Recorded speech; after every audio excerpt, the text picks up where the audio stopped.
Kontrobersyal ang mga naging relasyon ng trans woman na si Lars Pacheco, lalo pa at may mga pag-amin at akusasyon ng cheating sa panig ni Lars. The Philippine Showbiz List presents mga lalaking nakarelasyon ni Lars Pacheco. Gino Hinolan. Bago pa man sumali si Lars sa Miss Q&A 2018, sila na ni Gino. Bukod sa pagiging boyfriend, si Gino rin ang makeup artist ni Lars sa buong kompetisyon na siyang tumulong upang mas mailantad ang kanyang kagandahan. Lars confirmed breakup with Gino. Sa isang Facebook post ni Lars noong November 20, 2018, kinumpirma niya na hiwalay na sila ng kanyang nobyong si Gino. Bagamat hindi niya ipinaliwanag ang dahilan ng kanilang paghihiwalay, nanatiling positibo ang tono ng kanyang post at taos-pusong nagpasalamat kay Gino. Sa naturang post na kalaunan na ibinura na rin ni Lars, ipinaliwanag niyang hindi naging maayos ang takbo ng kanilang relasyon at kinailangan niyang pakawalan si Gino upang magkaroon ng pagkakataong magpatuloy at umunlad bilang isang tao. Binanggit din niya na si Gino ay isang maalaga at mapag-alalang tao na laging inuuna ang kapakanan ng kanyang minamahal bago ang sarili. Sa huling bahagi ng kanyang pamamaalam, inamin ni Lars na marami siyang mamimiss sa kanyang dating nobyo. Dagdag pa niya, masyado raw ang kabutihan ni Gino para sa kanya, kaya inisip niyang hindi siya karapat-dapat dito. Gino bid farewell to Lars with a message to her suitors.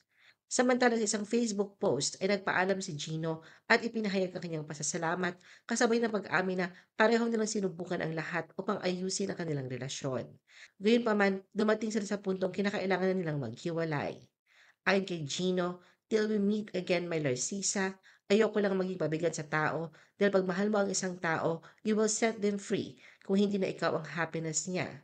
To those guys who want to pursue my Lars, siguraduhin ninyong may bayag kayo ha. Deserve niya lahat ng magandang treatment sa mundo, kaya umayos kayo." Dagdag pa niya, mas pinili niyang palayain si Lars dahil mahal niya ito at nais niyang maging masaya siya. Nagbigay rin siya ng paalala sa mga nagnanais manligaw kay Lars na tratuhin siya ng may respeto, pagmamahal at pagpapahalagang tunay na rapat para sa kanya. Gino dropped a cryptic message. Maraming fans ang nagulat at nalungkot sa pagkakakumpirma ng hiwalayan nila Lars at Gino. Hindi naman naiwasan ng ilan na maghinala tungkol sa tunay na dahilan ng kanilang breakup. Lalo na't ilang araw bago ito ibunyag ay nag-post si Gino ng mga misteryosong post sa social media. Isa sa mga umagaw ng pansin ay ang kanyang maikli ngunit matindi ang dating na pahayag. LOL, nag-cheat, next. Lars and Gino clashed on social media. Hindi nagtagal, kapwa sina Lars at Gino ay nagpalitan ng tila mga patama sa Facebook. Bagamat hindi tuwirang binabanggit ang pangalan ng isa't isa, malinaw sa mga netizens na ang mga post ay may kaugnayan sa kanilang hiwalayan. Isa sa mga kontrobersyal na usapan ay tungkol sa kung sino ang mas may ambag sa karera at tagumpay na tinatamasa ng bawat isa. Sa maikli ngunit matalas na pahayag ni Lars, "Isipin mo na lang kung ano yung ambag ko sa kung anong kinalalagyan mo ngayon. Baka sakaling mahulaturan ka." Hindi nagpahuli si Gino. "3 years ago, makeup artist na ako. Huwag mo sisimulan baby girl or else tatapusin natin yung career mo." Mysterious posts of Gino were believed to be shots at Lars. Usap-usapan naman kamakailan sa social media ang mga misteryosong post ni Gino na di umano'y patama para kay Lars matapos pumutok ang balitang hiwalayan ni na Lars at ang kanyang recent ex-boyfriend si Clyde Vivas. Sa kanyang mga post, sinabi ni Gino, "Watching people who effed you up, getting eaten by their own karma is so satisfying. Call me villain, you cannot change my mind. You will receive the pain you gave. Keep hating." Clyde Vivas. Malingaw ang usap-usapan sa social media noong December 2018 matapos mag-post si Lars sa isang larawan kasama ang isang lalaki. Kalakip ang isang intriguing na caption. Agad itong inignite ang mga chismis na may bago na siyang pag-ibig, si Clyde Vivas. Lars posted an intriguing message about moving on and the 3-month rule. Umani naman ang atensyon sa social media ang isang intriguing post sa Facebook page ni Lars na tumatalakay sa pag-move on at sa 3-month rule, kasabay na pag-usbong ng kanyang bagong pag-ibig kay Clyde. Sa gitna ng sari-sariling opinyon online, nilinaw ni Lars na hindi pare-pareho ang timeline ng paghilom at pag-ibig. May taong taon bago makaahon, may iba na may linggo lamang. Pinunto rin niya na hindi automatikong masama ang isang tao kung mabilis ito nakakita ng bagong mamahalin matapos ang hiwalayan. Anya, madalas hinuhusgahan ng mga tao base lang sa first page ng isang napakahabang kwento. Ayon kay Lars, so what's with the 3-month rule? The judge knowing just the first page of the 200-page story.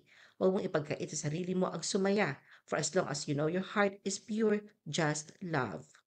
Lars shocked fans with breakup from Clyde. Bumuhos ang reaksyon ng netizens matapos ibunyag ni Lars ang kanyang hiwalayan sa longtime partner na si Clyde. Ibinahagi niya ang balitang ito sa pamamagitan ng isang Facebook post noong August 20, 2025. Sa kanyang post, binigyang diin ni Lars na wala siyang pinagsisisihan sa 7 taon nilang pagsasama at ang mga magagandang alaala lamang ang mananatili sa kanya. Kasama ng kanyang pahayag ang isang itim at puting larawan nila ni Clyde na magkayakap na lalong nagpatindi sa emosyon ng kanyang mensahe. Ilang sandali lamang ang lumipas, nag-upload pa si Lars ng isang reel na ginamitan ng awiting Lost Stars ni Adam Levine. Sa video, makikita siya nakaupo sa isang sulok ng kanilang bahay, hawak ang kanyang sarili at tila pinipigilang umiyak. Nilagyan ito ng caption na, "It was beautiful 7 years." Clyde claimed Lars left him while he was asleep. Bumuhos ng matinding emosyon at kalungkutan ang ipinahayag ni Clyde ilang oras matapos ilantad ni Lars ang tungkol sa kanilang hiwalayan. Sa kanyang mga post sa Facebook at Instagram noong August 21, ibinahagi ni Clyde ang mga alaala ng kanilang 7 taong pagsasama. Aminado si Clyde na si Lars na nagturo sa kanya kung paano magmahal ng buo at walang pag-aalinlangan. Sa kanyang mensahe, malinaw na ibinunyag ni Clyde na iniwan siya ni Lars ng walang malinaw na pag-uusap. Isinalaysay niyang natutulog siya nang mangyari ito at isang mahaba lamang na mensahe ang iniwan sa kanya. Hindi tinanggi ni Clyde na labis siya nasaktan sa biglaang pamamaalam ng taong minahal niya ng tapat. Gayunpaman, sa kabila ng hinanakit, nagpaabot pa rin siya ng huling mensahe ng malasakit at pagmamahal kay Lars. Lars admitted being unfaithful to Clyde. Inihayag ni Lars na 3 beses siyang nagkasalan ang cheating bago tuluyang wakasan ang kanyang 7 taong relasyon sa longtime boyfriend na si Clyde.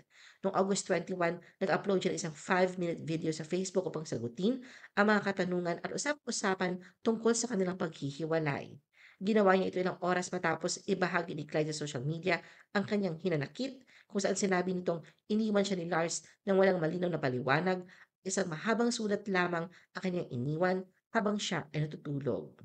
Sa natulang video, diretsahang inamin ni Lars na 3 beses siyang niloko si Clyde sa loob ng kanilang relasyon. Gayunpaman, binigyang diin niya na handa na siyang isara ang pahina ng kanilang nakaraan, tanggapin ang bigat na kanyang mga pagkakamali at magsimulang muli dala ang aral mula sa mga desisyong kanyang ginawa. Ano ang masasabi mo sa video na ito? Mag-like o mag-react at huwag mahiyang mag-comment. For our YouTube viewers, huwag kalimutan mag-subscribe at i-hit ang notification button. At para sa aming Facebook viewers, mag-like at follow sa aming Facebook page para updated ka sa mga showbiz chika. Thanks for watching!